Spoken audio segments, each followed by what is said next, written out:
Yo guys, मुझे पता है वीडियो बहुत लेट आया है, पर वैसे ज़्यादा लेट नहीं आया है। बस 10 महीने तो हुए हैं। मजाक कर रहा हूँ। खैर, इन बातों को रखते हैं साइड में और मैं आज एक्सप्लेन करूँगा मून नाइट की ओरिजिन। मून नाइट वैसे तो डीआईडी का शिकार है, मतलब डिसोसिएटिव आइडेंटिटी डिसऑर्डर। फिर से बोलता हूँ, डिसोसिएटिव आइडेंटिटी डिसऑर्डर नाम का एक बीमारी, जिसमें ऐसा होता है कि तुम्हारे अलावा तुम्हारे अंदर और भी लोग रह सकते हैं, मतलब रहते भी है। नहीं, मैं भूत आत्मा की बात नहीं कर रहा, वो सब अलग है। तो मैं आज इसी चांद वाले मुखरे का ओरिजिन फेंकने वाला हूँ, तुम लोग बस ज़मीन से उठा लेना। तो बायोम प्लेक्स से मैं हूँ बायोम और तुम लोग हो मेरे प्लेक्स।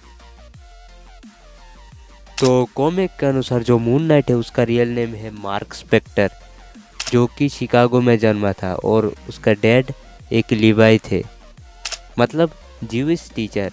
भगवान की कृपा से वर्ल्ड वॉर 2 के दौरान वो हिटलर के सैनिकों से बचने वालों में से थे। जब मून नाइट 12 साल का था, तब उसके डैड के एक दोस्त ने मार्क को एक दिन अपने घर पे बुलाता है, लेकिन मार्क भैया तो टाइम से पहले ही पहुंच जाते हैं और वो देखता है वो उसका जो दोस्त है, मतलब उसका फादर का जो दोस्त है, वो अपने बेसमेंट में एक ज्यूइश धर्म वाले आदमी को टॉर्चर कर रहा है। फिर वो जो उसका डैड का जो दोस्त है, वो मार्क भैया को पकड़ लेता है और बताता है कि वो कोई ज्यूज वाला संस्कारी लौंडा नहीं, बल्कि वो अर्नेस नाम का एक नाजी है।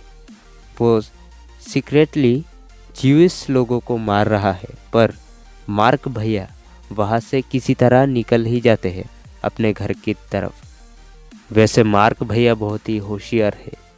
और यहाँ पर हमें एक और चीज़ पता चलता है कि इस घटना की वजह से ही मार्क को डीआईडी का प्रॉब्लम हुआ।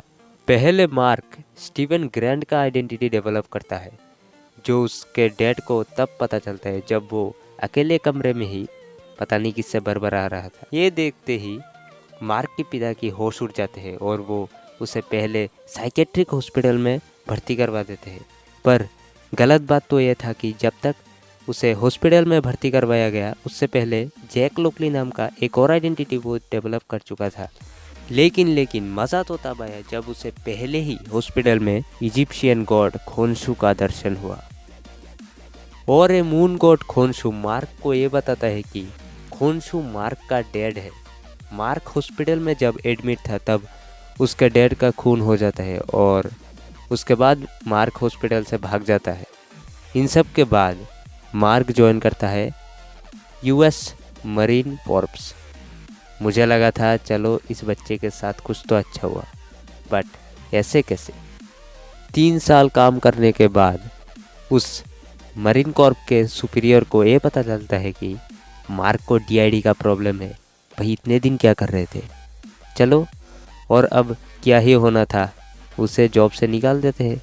इसे निकलने के बाद मार्क सीआईए में भर्ती होता है और यहाँ से निकलने के बाद इलीगल फाइट का हिस्सा बनता है और यहाँ मुलाकात होता है उसे फ्रेंची ड्यूचैम, और ये दोनों मिलकर लोगों से पैसा लेकर मारने का काम कर रहे थे।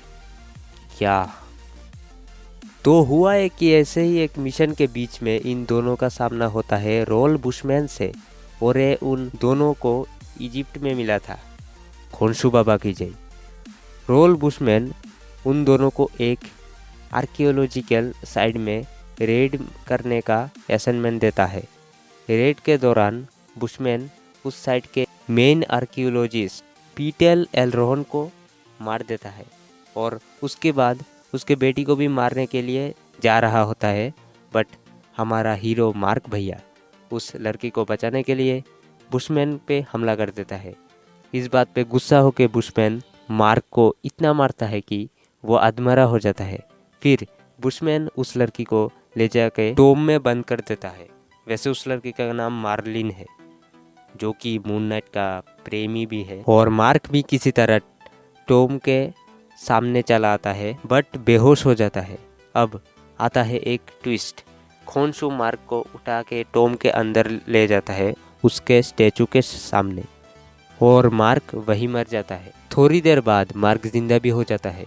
ये देख के टोम में मौजूद मार्लिन चौंक जाती है मार्क तभी उठता है और खोनसू के स्टैचू की तरफ देखते हुए बोलता है, मैं हूँ मून नाइट्स ऑफ वेंजेंस, और तभी वो बनता है मून नाइट। दरअसल मार्क की डीआईडी वाली बीमारी की वजह से उसे मून नाइट की आइडेंटिटी मिला। जब मार्क नॉर्मल होता है तब उसके अपने दिमाग में 4 लोग दिखते हैं बात करते हुए।